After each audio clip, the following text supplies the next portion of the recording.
Queridos amigos, en esta nueva conferencia continuamos nuestra lectura del libro del Apocalipsis.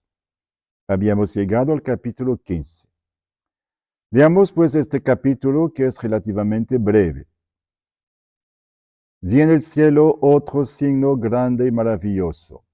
7 ángeles que llevaban 7 plagas, las últimas, pues con ellas se consuma la ira de Dios. Vi una especie de mar de vidrio mezclado con fuego. Los vencedores de la bestia, de su imagen y del número de su nombre estaban de pie sobre el mar cristalino. Tenían en la mano las cítaras de Dios y cantan el cántico de Moisés, el siervo de Dios, el cántico del Cordero, diciendo: Grandes y admirables son tus obras, Señor Dios omnipotente. Justos y verdaderos tus caminos, Rey de los pueblos. ¿Quién no temerá y no dará gloria a tu nombre? Porque vendrán todas las naciones y se postrarán ante ti, porque tú solo eres santo y tus justas sentencias han quedado manifiestas. Después de esto, miré y se abrió el santuario de la tienda del testimonio, y salieron del santuario los 7 ángeles que llevaban las 7 plagas, vestidos de lino puro resplandeciente y ceñidos alrededor del pecho con cinturones de oro. Uno de los 4 vivientes dio a los 7 ángeles 7 copas de oro llenas de la ira de Dios, que vive por los siglos de los siglos. El santuario se llenó de humo procedente de la gloria de Dios y de su poder. Y nadie podía entrar en el santuario hasta que se consumaran las 7 plagas de los 7 ángeles. La ira de Dios es una expresión metafórica utilizada por la Biblia para expresar que Dios no puede permanecer indiferente ante el mal. Cuando ve el mal en los hombres, es decir, el pecado, Dios reacciona. Y eso es lo que la Biblia llama su ira. En este caso, Dios reacciona contra los pecados cometidos por los habitantes de la tierra, los babilonios, entre comillas.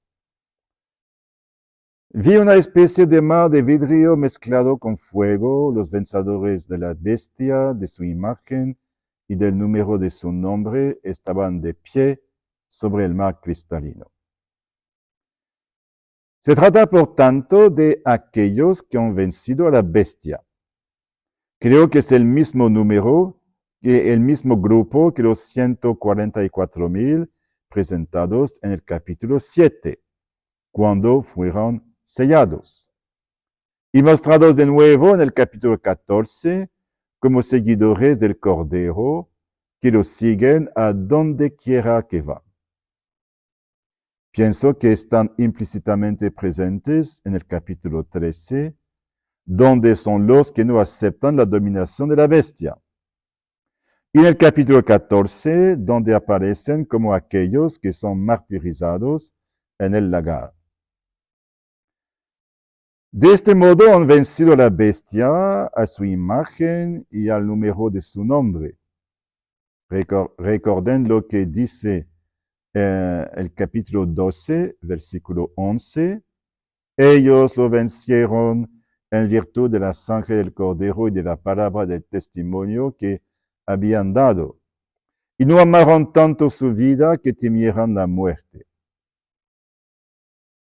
Han obtenido, por tanto, la victoria sobre la bestia desde el punto de vista de Dios, ya que, según las apariencias humanas, es la bestia la que parece haber vencido, pues los ha llevado a la muerte. Pero su muerte unida a la de Cristo, muerte vivida en fidelidad a Él, es en realidad su victoria.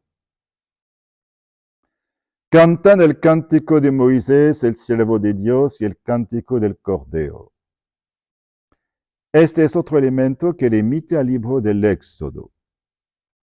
Los hebreos, después de salir de Egipto, atravesaron el Mar Rojo, milagrosamente dividido en dos. Y tras haber sido testigos de la derrota del ejército egipcio, precipitado en las aguas, cantaron ese cántico que leemos en el libro del Éxodo, capítulo 15, 1 hasta 18. Entonces Moisés y los israelitas cantaron al Señor este canto. Cantaré al Señor, gloriosa es su victoria, caballos y carros ha arrojado en el mar. Mi fuerza y mi poder es el Señor, Él fue mi salvación. Él es mi Dios, yo lo alabaré.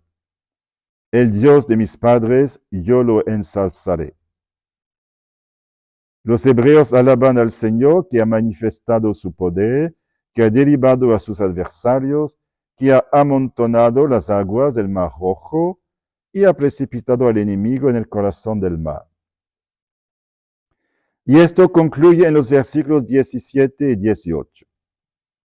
Lo introduces y lo plantas en el monte de tu heredad, lugar del que hiciste tu trono, Señor. Santuario, Señor, que fundarán tus manos. El Señor reina por siempre, jamás. Se trata sin duda de una alusión al futuro templo que será construido en Jerusalén. Una vez más, el Apocalipsis presenta la peregrinación de la Iglesia a través de la historia como un nuevo éxodo. Así como los hebreos, después de atravesar el Mar Rojo, cantaron este himno, libro del Éxodo capítulo 15. Del mismo modo, los vencedores de la bestia, junto a un mar de cristal, cuyo referente en el Antiguo Testamento es precisamente el Mar Rojo, entonan este cántico. En realidad, este cántico no es una cita literal del cántico de Moisés en Éxodo capítulo 15. Es distinto porque ya no estamos en la antigua alianza, sino en la nueva. Este cántico del Apocalipsis es mucho más breve y constituye esencialmente una acción de gracias. Grandes y admirables son tus obras, Señor Dios omnipotente, justos y verdaderos tus caminos, Rey de los pueblos. ¿Quién no temerá y no dará gloria a tu nombre? Esto es algo interesante porque no se encuentra explícitamente en el cántico de Éxodo 15. En ese cántico, leemos que los enemigos de Israel quedan sobrecogidos de espanto, pero no lo vemos venir a postrarse ante el Señor. Porque vendrán todas las naciones y se postrarán ante ti, porque tú solo eres santo y tus justas sentencias han quedado manifiestas.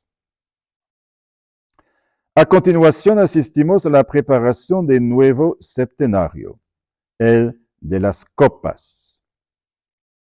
Después de esto miré y se abrió el santuario de la tienda del testimonio.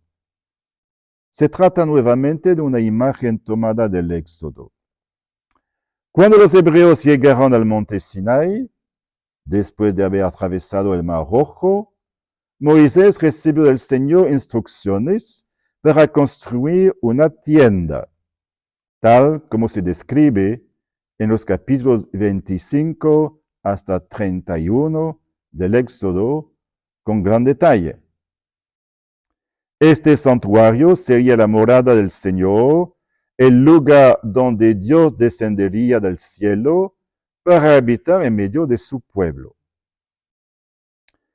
Y tras los capítulos 32 hasta 34 del Éxodo, con el episodio dramático del pecado del becerro de oro, pero también con la renovación de la alianza tras el perdón divino, el libro del Éxodo narra la construcción de esta tienda. Y resulta muy significativo que el libro del Éxodo concluya precisamente con este episodio, los últimos versículos del libro, Éxodo 40, 34, Entonces la nube cubrió la tienda del encuentro y la gloria del Señor llenó la morada. Tienda del encuentro, tienda del testimonio, se trata de la misma realidad. Este primer santuario del Señor en medio de su pueblo era un santuario móvil, ya que acompañaba a los hebreos durante su peregrinación. De día la nube del Señor se posaba sobre la morada y de noche el fuego en todas sus etapas, a la vista de toda la casa de Israel.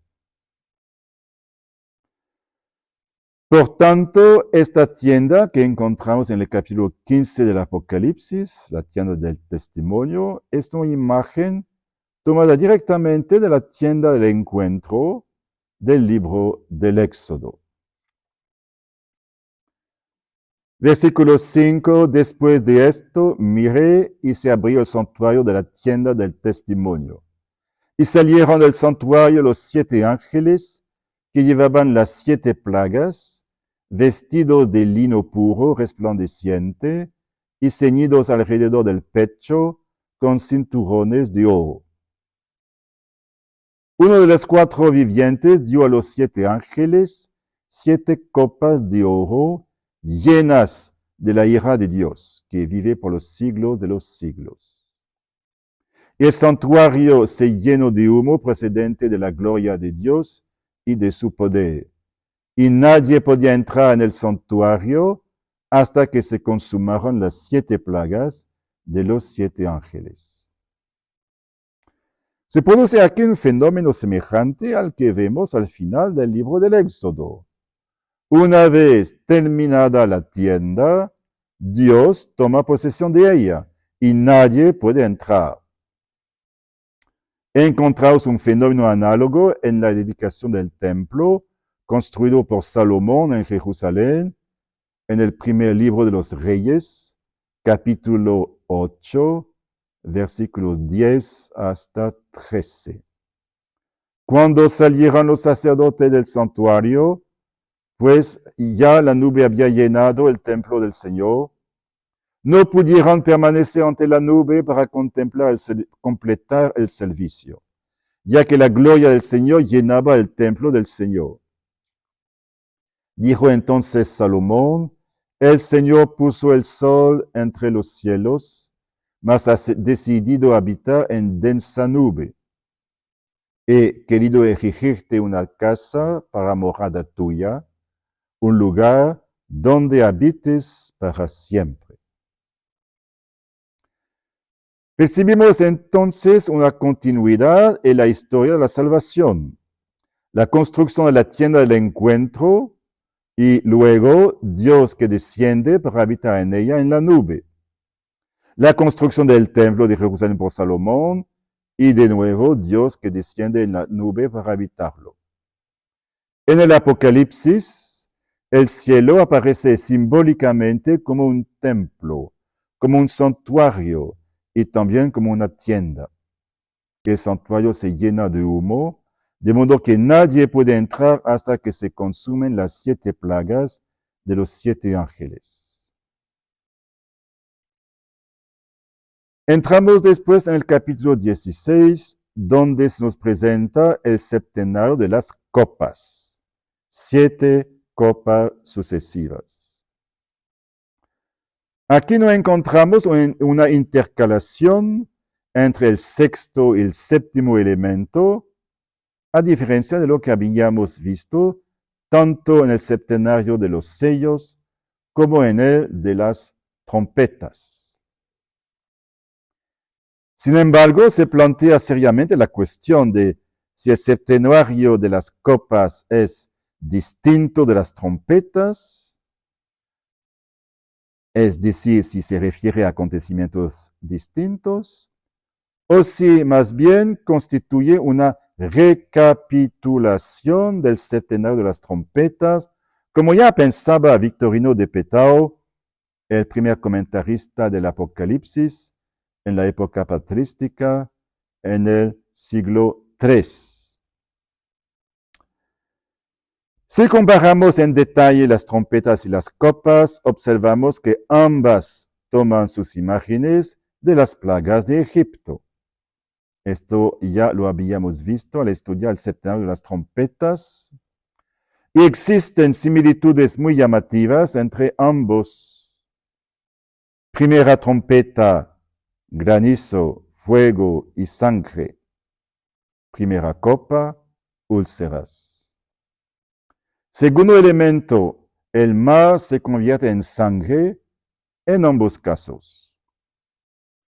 Tercer elemento, las aguas se vuelven amargas en las trompetas y en la copa se transforman en sangre. Cuarto elemento, el sol se oscurece en las trompetas y en las copas el sol abraza. Quinto elemento, langostas en las trompetas, tinieblas en las copas.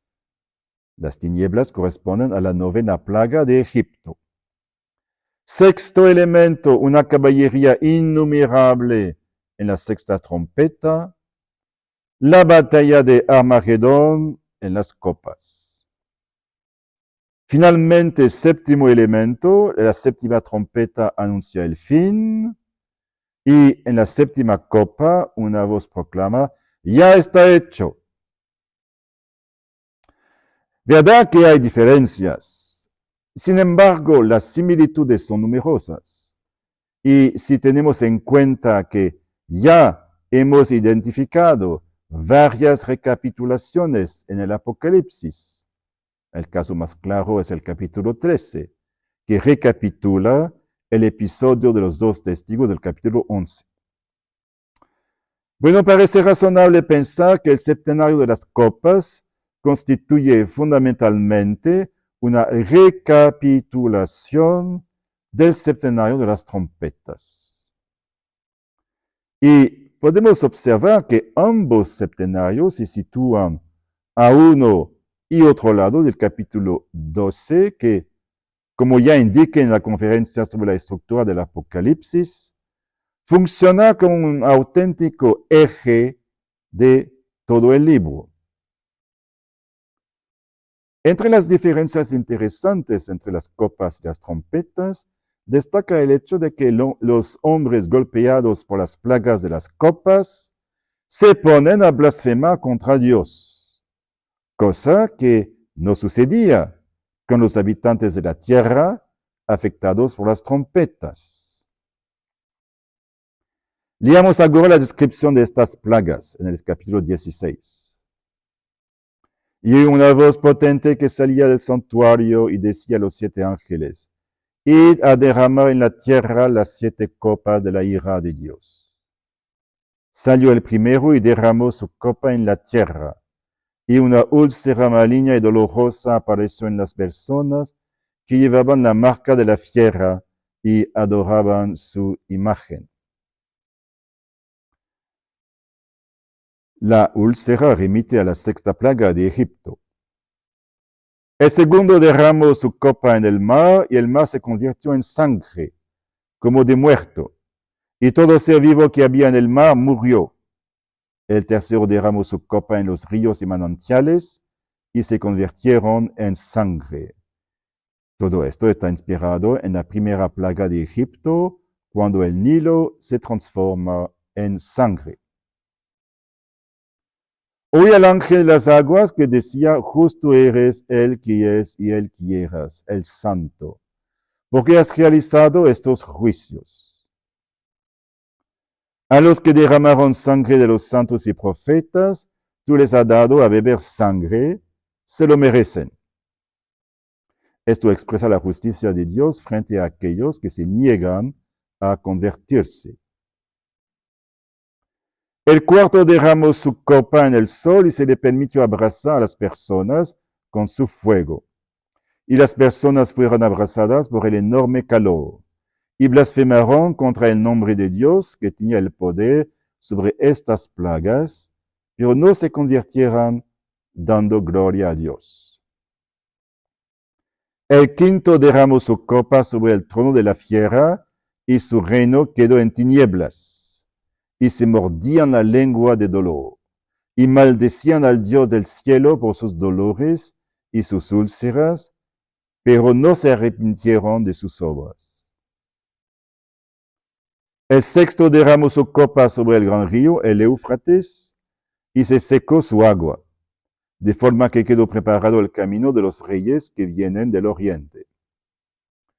Aquí se ve claramente la similitud con la sexta trompeta, donde también aparece el río Éufrates y la invasión de un ejército inmenso. Y vi salir de la boca del dragón, de la boca de la bestia, de la boca del falso profeta, 3 espíritus inmundos en forma de ranas. Las ranas, según la ley de Moisés, eran consideradas animales impuros por ser anfibios, es decir, por vivir tanto en el agua como en la tierra. Son los espíritus demoníacos que hacen signos y se dirigen a los reyes de la tierra entera con el fin de congregarlos para la batalla del gran día de Dios Todopoderoso. Mira, vengo como un ladrón. Bienaventurado el que vela y guarda sus vestidos, para que no tenga que pasear desnudo y vean sus vergüenzas. El versículo 15 constituye como una inserción, una llamada dirigida a las iglesias para recordar la cercanía de la venida del Señor. Versículo 16, y los congregó en el lugar llamado en el hebreo Armagedón. Se puede percibir aquí una clara semejanza entre estos 3 espíritus impuros, semejantes a ranas que salen de la boca del dragón y de las 2 bestias, y el episodio en el que el dragón vomita un río de agua para intentar arrastrar a la mujer. En el fondo se trata del mismo tipo de imagen. Armagedón significa en hebreo monte de Megiddo. Megiddo es una ciudad de Tierra Santa situada al pie del Monte Carmelo. Es tristemente célebre por una batalla trágica que tuvo lugar ahí, en la que el rey de Judá, Josías, fue muerto, combatiendo contra el faraón Neco de Egipto en el año 609 a.C. El relato correspondiente se encuentra en el segundo libro de los Reyes, capítulo 23, versículo 29. Se trata de una batalla trágica, en primer lugar, porque constituye una derrota militar para Israel. Pero es aún más trágica porque Josías era uno de los pocos reyes buenos de Judá, fiel a la alianza, y su vida terminó de manera dramática. Por ello, Megiddo se convirtió en un nombre simbólico que evoca un desastre militar. Así pues, el nombre Armagedón, evidentemente simbólico, sugiere que esta batalla terminará en un desastre militar. No se nos dice explícitamente quién será vencido, pero nos resulta difícil deducirlo. Versículo 17. El séptimo derramó su copa en el aire, y del santuario y del trono salió una voz potente que decía, ya está hecho. Hubo relámpagos, voces y truenos, y hubo un terremoto tan violento como no lo había habido desde que hay hombres en la tierra. La gran ciudad se partió en 3 y las capitales de las naciones se derrumbaron. Dios se acordó de la gran Babilonia y le hizo beber la copa de vino del furor de su ira. Observen la semejanza con lo que leemos al final del episodio de los 2 testigos en Apocalipsis 11:13. Y en aquel momento sobrevino un gran terremoto y la 10ª parte de la ciudad se derrumbó y 7,000 personas murieron por el terremoto. Así, la gran ciudad, Babilonia, se divide en 3 partes. Dios se acordó de la gran Babilonia y le hizo beber la copa de vino del furor de su ira. Todas las islas huyeron, los montes desaparecieron. Se trata evidentemente de una imagen apocalíptica que recuerda el pánico de los habitantes de la tierra en el sexto sello, capítulo 6, versículo 14. Desapareció el cielo como un libro que se enrolla y montes e islas se desplazaron de su lugar. Un gran pedrisco con piedras como de un talento de peso cayó del cielo sobre las personas y las personas maldijeron a Dios por la plaga del pedrisco porque era una plaga terrible. Es también una imagen que encontramos en el Antiguo Testamento, donde Dios hace caer granizo para abatir a los enemigos de Israel. Es interesante observar la gran semejanza entre el septenario de las copas y el de las trompetas. Se concluye de manera bastante similar con el hecho de que quienes son golpeados por estos flagelos no se convierten. Más aún, el Apocalipsis insiste 3 veces en que blasfeman contra Dios. En lugar de arrepentirse de sus pecados, blasfeman contra Dios que los hiere con estas plagas. Cabe preguntarse ahora, ¿y por qué esta recapitulación del septenario de las trompetas? Cada vez que encontramos una recapitulación, conviene plantear esta pregunta. Pienso que esta recapitulación de las plagas, de las trompetas, sin intercalación entre el sexto y el séptimo elemento, subraya la urgencia de la conversión.